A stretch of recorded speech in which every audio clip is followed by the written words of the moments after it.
हमारी आज की इस कहानी जो कि एक सीरीज पे बेस्ड है, जो कि हाल फिलहाल में रिलीज हुई थी और रिलीज होने के बाद इंडिया में काफी ट्रेंडिंग में चली गई है। इस सीरीज का इंडिया में पॉपुलर होने का कारण एक ही है, क्योंकि यहाँ पे जो स्कूल लाइफ दिखाया गया और बच्चों के साथ किस तरह से बुलिंग वगैरह होता है और इससे चलते क्या क्या क्राइम्स होता है, वो काफी नॉर्मल है अमेरिकन और ब्रिटिश स्कूल्स में।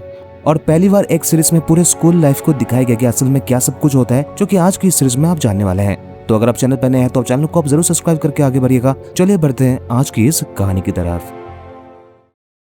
शुरुआत में एक डिटेक्टिव को दिखाया जाता है जो अपने पार्टनर के साथ वेट कर रहा होता है किसी को अरेस्ट करने के लिए, और जब तक सिग्नल ना मिले वो वेट कर रहे थे। कुछ देर के बाद उन्हें सिग्नल मिल जाता है और इसके बाद उनकी गाड़ी आगे बढ़ने लगती है और ये दिखाया जाता है बहुत सारे फोर्सेस एक कतार में जा रही होती है। ऐसा लग रहा होता है किसी टेररिस्ट को पकड़ने वाले हैं। जहाँ पूरी फोर्स एक फैमिली के घर में रुकती है जो कि है मिलर फैमिली, और यहाँ सब कुछ बदल जाता है जहाँ जबरदस्ती घर तोड़कर अंदर घुस जाते हैं। मिसेस मिलर ये देखकर बिल्कुल टेंशन में आ जाते हैं और फिर एडी मिलर जो कि इस घर का ओनर होता है वो भी बिल्कुल शॉक में आ जाता है कि सुबह के 6:30 बजे पुलिस उनके घर में क्या कर रही है। वो उन्हें बताने की कोशिश कर रहे होते हैं कि वो गलत घर में आ गए, लेकिन डिटेक्टिव लुफ का कहना होता है कि वो बिल्कुल सही घर में आए और वो यहाँ आए उनके बेटे जेमी को अरेस्ट करने के लिए। जिसके बाद वो सीधा जेमी के कमरे में पहुंच जाता है जो कि अभी अभी वो सोकर उठा है और उसे बंदूक दिखाते हुए कहता है कि उसे अभी चलना पड़ेगा किसी के मर्डर के अरेस्ट में। अब ये सब देखते हुए काफी शॉकिंग होता है और एडी कह रहा होता है उसका बच्चा बिल्कुल निर्दोष है, लेकिन लुक का कहना होता है कि उनके पास एविडेंस है और इसी वजह से वो उन्हें अरेस्ट करने के लिए आए हैं। अब उनके पास कोई ऑप्शन नहीं है क्योंकि जेमी को जाना पड़ेगा और जेमी बिल्कुल डरा हुआ था और कह रहा होता है कि उसने कुछ नहीं किया। पूरी फैमिली डर चुकी होती है और इसके बाद जेमी को गाड़ी में बिठाकर उन्हें वहां से ले जा रहा था। उसी वक्त एडी जेमी से कहता है कि वो बिल्कुल ना डरे क्योंकि वो भी अभी स्टेशन पहुंच रहे हैं। अब यहाँ से बिल्कुल क्लियर नहीं होता है कि एक्चुअली किस जुर्म में सब कुछ किया गया है, जो कि हम आगे जानने वाले हैं। अगले समय जेमी को स्टेशन लाया जाता है और यहाँ लाने के बाद वो काफी नर्वस दिख रहा होता है, जो कि जाहिर सी बात है क्योंकि वो पहली बार पुलिस स्टेशन आया है और सब कुछ उसके लिए नया था। जहाँ वहाँ के इंस्पेक्टर से कुछ सवाल जवाब पूछते हैं, जैसे उसका नाम और इसके क्या क्या टेस्ट कराने वाले हैं और उसके राइट्स क्या है, जो कि फिलहाल वो जुवेनाइल है, और उसके कुछ राइट्स होते हैं जो उसे बता दिया जाता है। इसी के साथ बताया जाता है कि उसे एक लॉयर दिया जाएगा जो उसे डिफेंड करेगा। जब जेमी सारे सवालों का जवाब दे रहा होता है तभी उसकी फैमिली भी वहाँ पहुंच चुकी होती है और एडी जेमी से कहता है कि सभी सवालों का सही जवाब देने के लिए और वो वही है। जिसके बाद ये प्रोसेस कंप्लीट होने के बाद उसे एक सेल में लाया जाता है जो कि एक ड्राई सेल होता है और ये सिर्फ बच्चों के लिए होता है। जिसके बाद लुक मिलर फैमिली से मिलता है और उससे कहता है कि एडी मिलर जो कि जेमी का डैड है उसे एज ए सपोर्टिव स्टाफ अपने बेटे के पास रहना होगा क्योंकि बहुत सारे सवाल पूछे जाएंगे और वो चाहते हैं कि जो कुछ भी किया जाएगा उनके सामने हो। लेकिन अभी भी लुक ही ने बता रहा होता है कि किस जुर्म में उन्होंने जेमी को अरेस्ट किया है। इसके बाद एडी को जेमी से मिलने दिया जाता है, जहां जेमी एक बार फिर से अपने पिता के सामने रोते हुए कहता है कि उसने कुछ भी नहीं किया, ये सब कुछ उसे फ्रेम किया जा रहा है। ये सब देखते हुए एडी को काफी दुख पहुंचता है, लेकिन वो कहता है कि जो हो रहा है उसे सपोर्ट करने के लिए, क्योंकि इसके अलावा उनके पास कोई रास्ता नहीं है। जिसके बाद एडी से कहा जाता है कि फिलहाल जाने के लिए, क्योंकि कुछ ही देर के बाद उनके लॉयर के सामने सवाल जवाब शुरू हो जाएगा।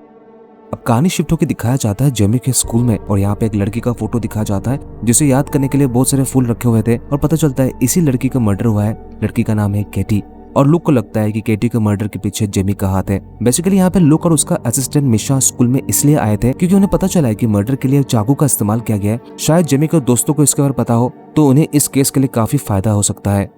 और इसी वजह से एक टीचर को दिखाया जाता है जो उन्हें ले जा रहे होते हैं, जहाँ पे वो टीचर केटी के बेस्ट फ्रेंड जेड से मिलता है जो कि कहती है कि वो कोऑपरेट करना चाहती है। लेकिन यहाँ पे जो लोग उससे सवाल पूछ रहा होता है वो किसी भी सवालों का सही तरह से जवाब नहीं दे रही होती है, उल्टा वो वायलेंट होकर वो उन्हीं को गाली गलौज कर रही होती है और उसका ये कहना होता है कि जेमी ने सब कुछ किया है।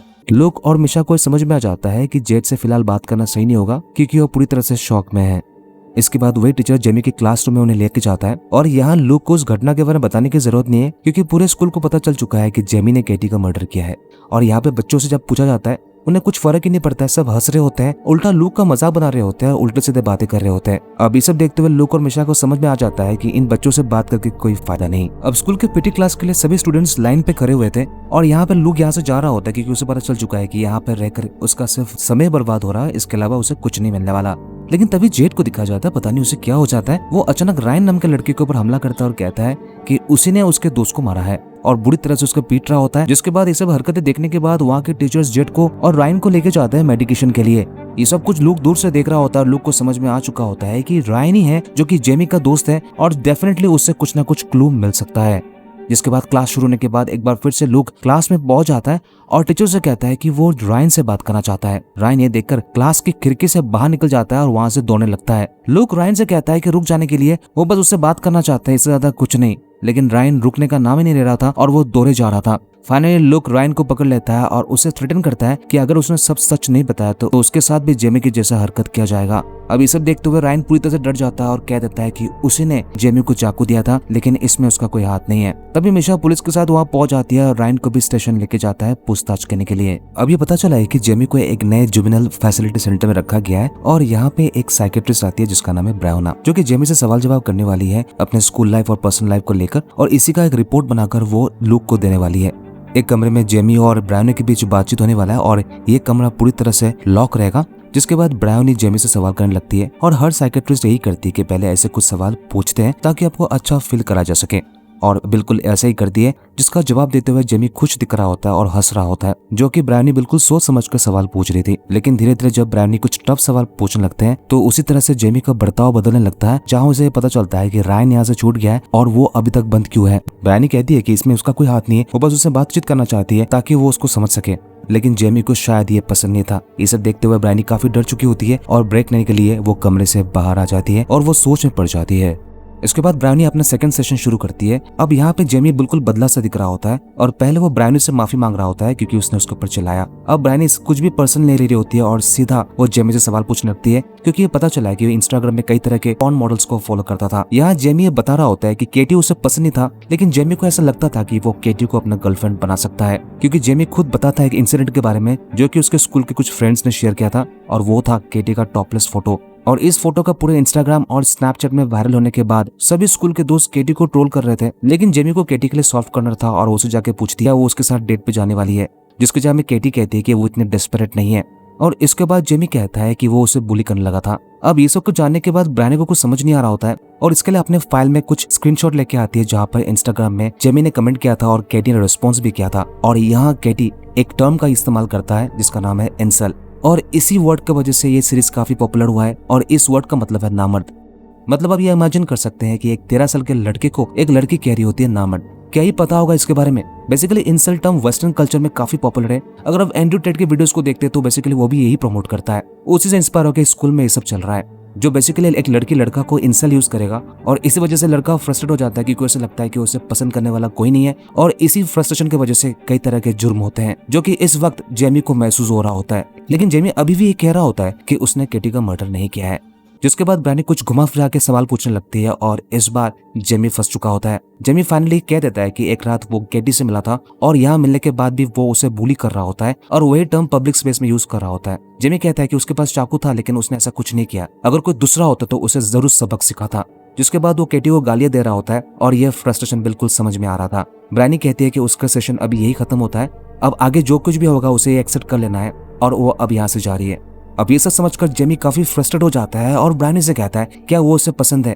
अब इसके जवाब में ब्रायोनी क्या ही कह सकती है, जिसके बाद जेमी पूरी तरह से वायलेंट हो जाता है। वो ब्रायोनी को अपशब्द कह रहा होता है। अब ये सिचुएशन देखने के बाद गार्ड अंदर आ जाता है और जेमी को जकड़ लेता है और कहता है उसे शांत होने के लिए, और इसके बाद वो वहां से लेके जाता है। जब जेमी को यहाँ से दूर लेके जाता है तो ब्रायोनी को ऐसा लगता है कि फाइनली उसे कुछ रिलीफ मिला है, क्योंकि वो अपने जिंदगी में ऐसा बच्चा कभी नहीं देखा है। अब हम समझ सकते हैं कि वो अपने रिपोर्ट में क्या लिखा होगा, जो कि हम जानेंगे अगले एपिसोड में। अब अगले सीन में दिखाया जाता है जहाँ पे एक लॉयर को दिखाया जाता है जिसका नाम है पॉल बार्लो, जो कि जेमी का लॉयर होने वाला है, और वो जेमी और उसके पिता से मिलता है और जेमी को समझा रहा होता है कि उसका राइट्स क्या है, कब उसे नो कमेंट्स कहना है, अगर उसे कुछ सवाल समझ में ना आ रहा हो तो दोबारा पूछ भी सकता है, वगैरह वगैरह। जिसके बाद बुलावा आ जाता है कि अगले कमरे में इंटरोगेशन शुरू होने वाला है। इसके बाद लूक और मिशा मिलकर इंटरोगेशन स्टार्ट करने वाले थे, और लूक इंटरोगेशन स्टार्ट होने से पहले वो सभी से कहता है कि ये इंटरव्यू अब रिकॉर्ड होने वाला है, क्योंकि ये रिकॉर्डेड ऑडियो और वीडियो जो कि कोर्ट में पेश होने वाला है, और इसलिए वो जेमी से कहता है कि जो भी सवाल पूछा जाएगा उसका सोच समझकर जवाब देने के लिए।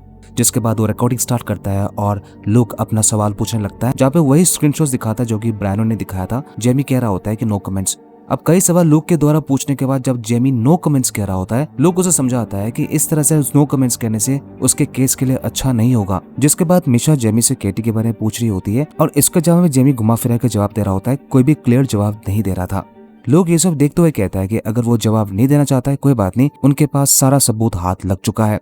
जिसके बाद लूक एक एक करके प्रिंट आउट दिखा रहा होता है, क्योंकि जिस पार्क में केटी का मर्डर हुआ था वहाँ के आसपास के जितने भी सीसीटीवी फुटेज थे सबके वीडियोस उन्होंने कलेक्ट कर लिए और एक एक करके फोटो का प्रिंट आउट दिखा रहा होता है। अब इसे देखकर जेमी थोड़ा सा नर्वस हो रहा होता है, लेकिन अभी भी वो कुछ जवाब नहीं दे रहा होता है। जहाँ लोग उसे बताता है कि कल रात को 9:30 बजे वो केटी से मिला था।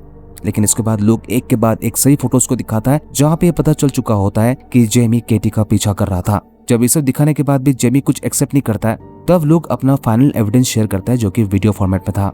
और इस वीडियो से सब कुछ क्लियर हो जाता है, जहाँ पे दिखा जाता है कि केटी और जेमी मिले थे और यहाँ पे केटी जेमी के ऊपर अपशब्द का इस्तेमाल कर रहा होता है, जहाँ जेमी अपने बॉडी लैंग्वेज से बता रहा होता है कि जैसा वो सोचती है वो ऐसा नहीं है।